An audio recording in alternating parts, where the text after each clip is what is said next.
Olá, amigos. Boa tarde a todos. É uma alegria estarmos aqui. Sejam todos muito bem-vindos ao nosso culto do Evangelho no Lar. É uma oportunidade que nós temos de diariamente às 17 horas estarmos aqui buscando acender as luzes do Evangelho nos nossos lares, nos nossos corações. Essa tarde nós vamos refletir acerca da oração dominical Pai Nosso. Então vamos fazer a leitura que está lá no Evangelho segundo o Espiritismo, coletânea de preces, oração dominical. Prece: Pai Nosso que estais nos céus, santificado seja o teu santo nome. Cremos em ti, Senhor, porque tudo revela o teu poder e a tua bondade. A harmonia do universo dá testemunho de uma sabedoria, de uma prudência e de uma previdência que ultrapassam todas as faculdades humanas. Em todas as obras da criação, desde o raminho de erva minúscula e o pequenino inseto, até os astros que se movem no espaço, o nome se acha escrito de um ser soberanamente grande e sábio. Por toda parte se nos depara prova de paternal solicitude. Cego é aquele que não conhece nas tuas obras. Orgulhoso é aquele que fica, é aquele que rende graças.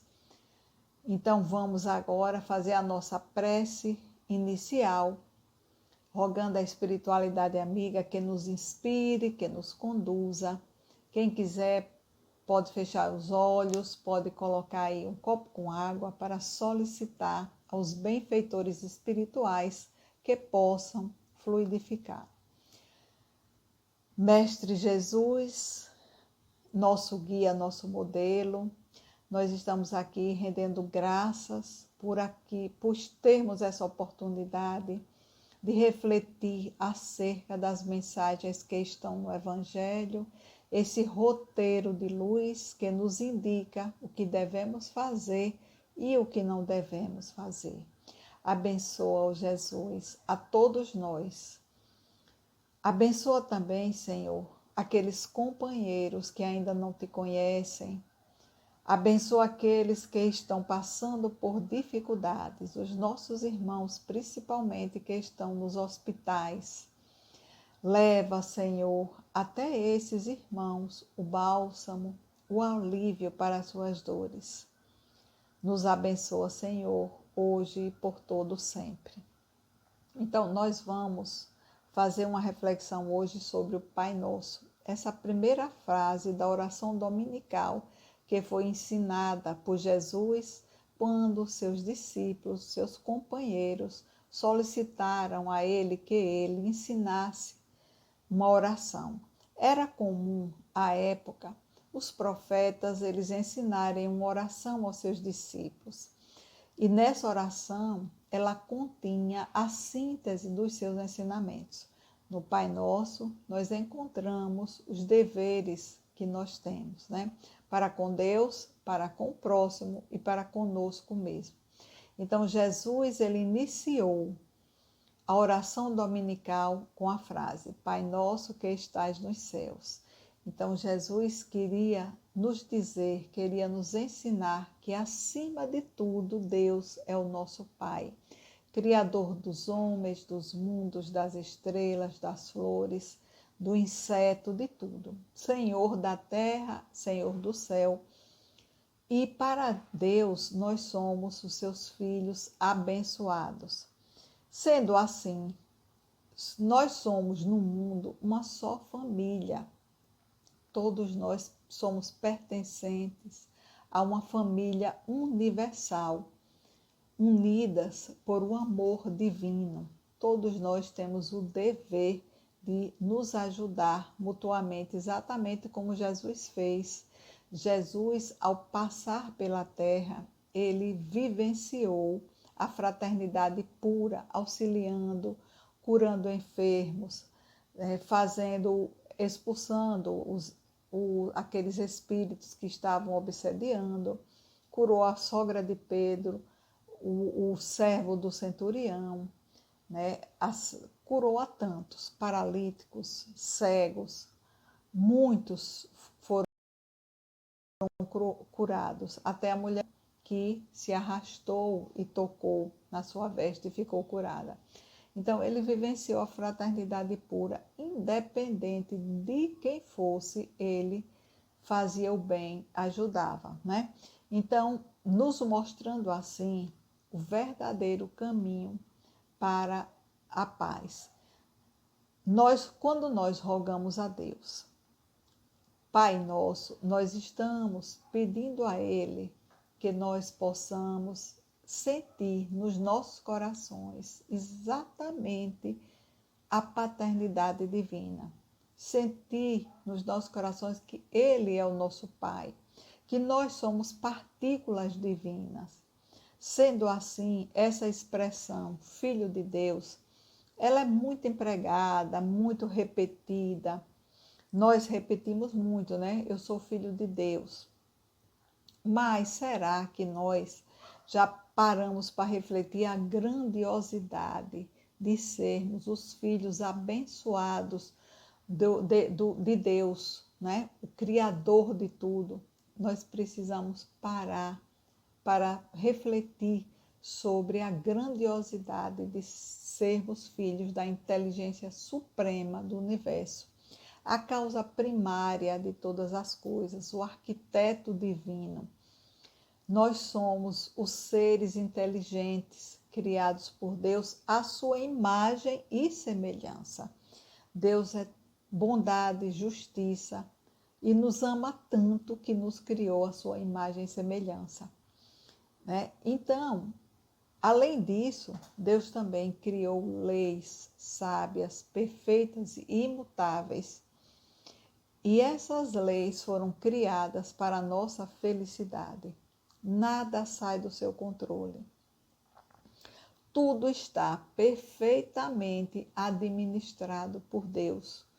E tudo tem uma função na natureza, tudo se encadeia, tudo se entrelaça, tudo se interliga. A beleza da criação está toda interligada. É uma verdadeira obra de arte. E o mais interessante, né, é que nós fazemos parte dessa obra de arte. Nós temos uma função importante na criação. Nós vemos isso quando Kardec nos deixou, né? Qual era o objetivo da encarnação? Deus impõe a encarnação aos espíritos a fim de fazê-los chegar à perfeição. Tem também outro fim, a encarnação, que é o de colocar o espírito em condições de suportar a parte que ele toca na obra da criação. Então, nós somos co-criadores com Deus. Todos nós temos uma parte que só a nós compete fazer. Então, somos importantes. Nós temos um significado nessa obra da criação. Nós precisamos existir para fazer essa parte, para cumprir essa parte. Mas o que acontece conosco é que nem todos nós temos essa percepção. Tem algumas pessoas que nem sequer acreditam em Deus. Não percebem nem a grandiosidade da criação divina e ainda se colocam numa posição de separatividade com o Criador. Deus não descuida dos seus filhos, está tudo sob controle. Mas nós, por falta de sensibilidade, por imaturidade, pelas nossas imperfeições, nós nos afastamos de Deus.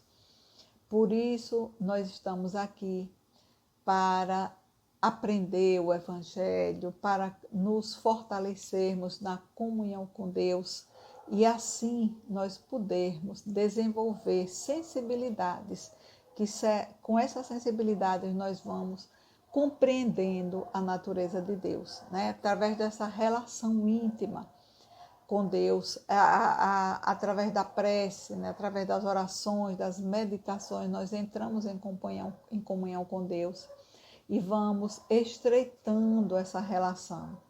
Kardec perguntou aos espíritos se o homem poderia compreender a natureza íntima de Deus, e os espíritos lhe responderam que não, porque falta-lhes para isso um sentido.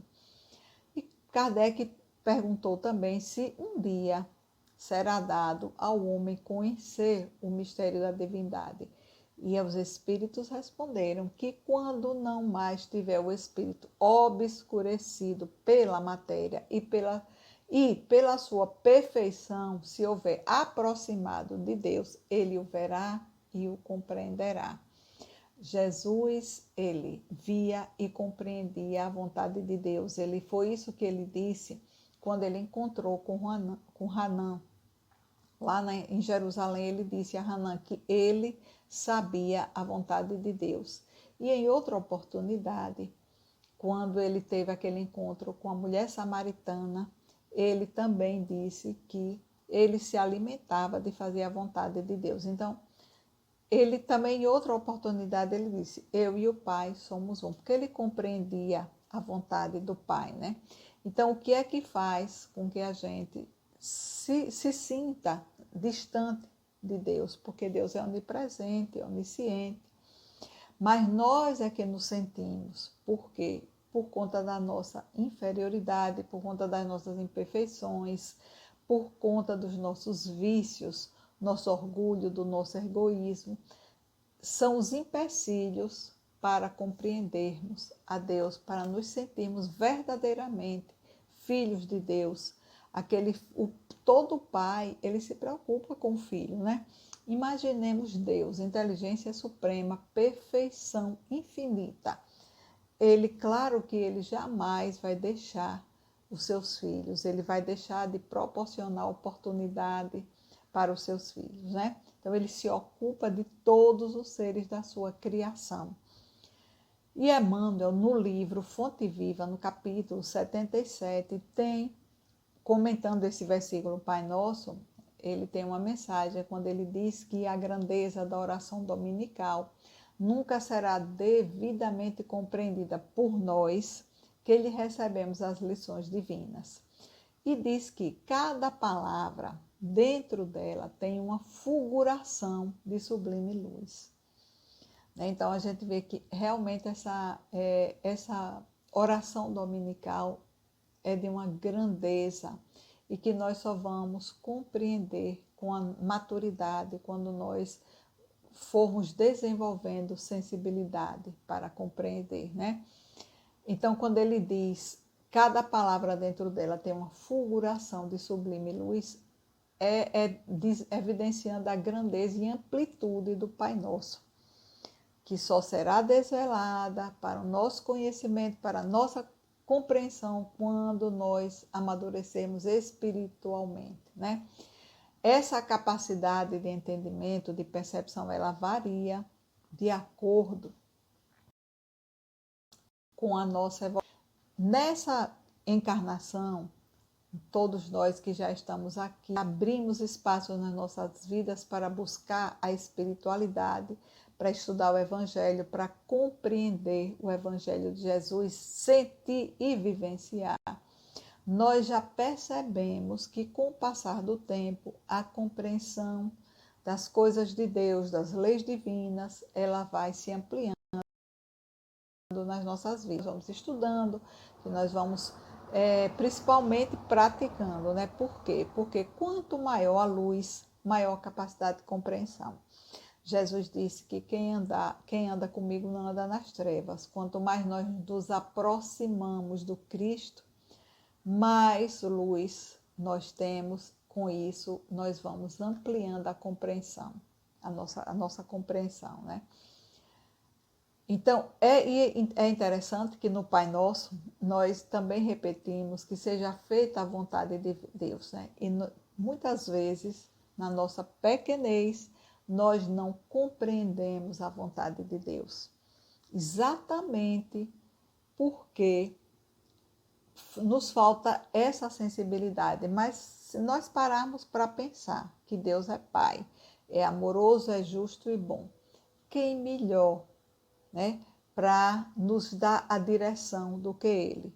Por isso, só por isso, só por ter internalizado essa lição do Cristo, que Deus é o nosso Pai, nós já vamos aceitar a vontade de Deus nas nossas vidas e vamos nos entregar e confiar, ter segurança que tudo que chega até nós é por necessidade.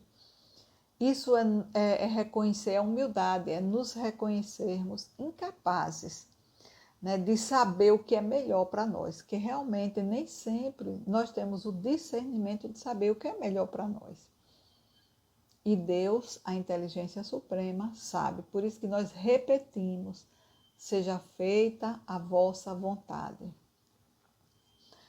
Então, com isso, Jesus também nos apresenta um dever que nós temos, que é o dever de adorar a Deus, né? E a verdadeira adoração é a adoração do coração. Não precisamos mais de altares, não precisamos de imagens, porque nós temos o altar dentro de cada um de nós. O altar está no nosso coração.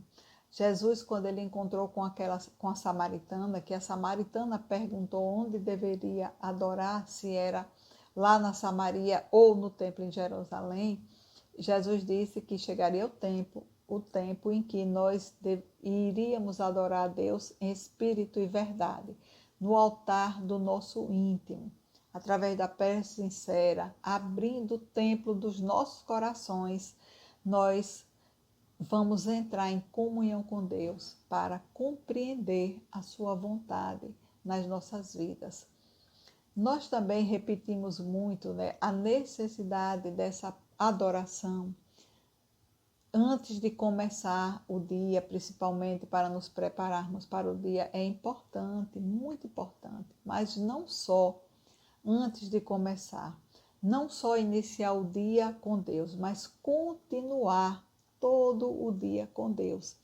É por isso que Humberto de Campos, no livro Boa Nova, ele diz que vai chegar o tempo em que a oração será como a respiração automática, porque quando nós chegarmos à perfeição, né, então nós vamos estar em comunhão perene com Deus, como Jesus. Jesus vivia em comunhão com Deus, que era um espírito puro.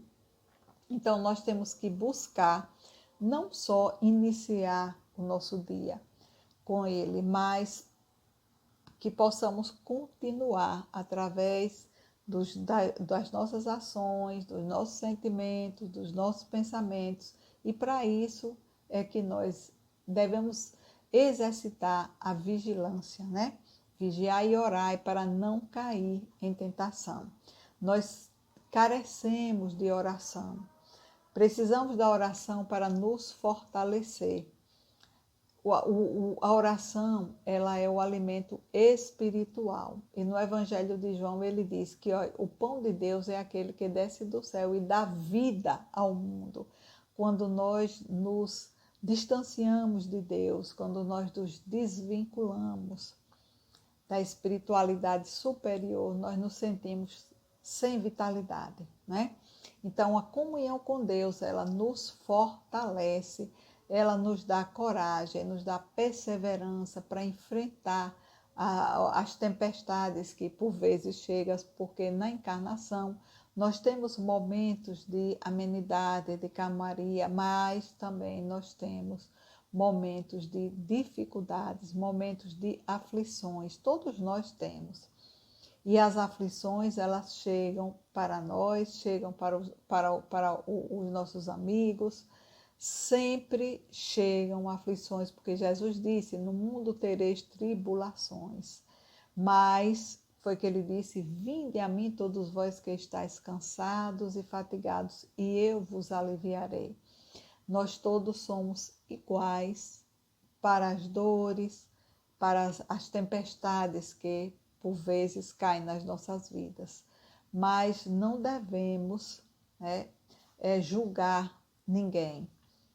Nós precisamos de misericórdia de Deus e precisamos também da misericórdia e da compreensão daqueles que convivem conosco. Jesus disse, primeiro tira a trave do seu olho para depois ver o cisco que está no olho do teu irmão. Exercitar o amor ao próximo. Aprender a conviver respeitando as possibilidades, as qualidades e as dificuldades, porque nós todos estamos interligados, né? Todos nós estamos interligados. E para nós finalizarmos essa nossa reflexão acerca do Pai Nosso, nós trouxemos um Pai Nosso na versão espírita, apenas um trecho, que diz o seguinte: Pai nosso que estais nos céus, na terra, em todos os mundos espirituais, santificado e bendito seja sempre o vosso nome, mesmo quando a dor, a desilusão ferirem o nosso coração. Bendito sejas. Obrigada a todos que nos acompanharam. Que Deus possa abençoar todos nós, que essa luz possa permanecer nas nossas vidas, iluminando as nossas caminhadas. Abençoa todos nós e que tenhamos muita paz.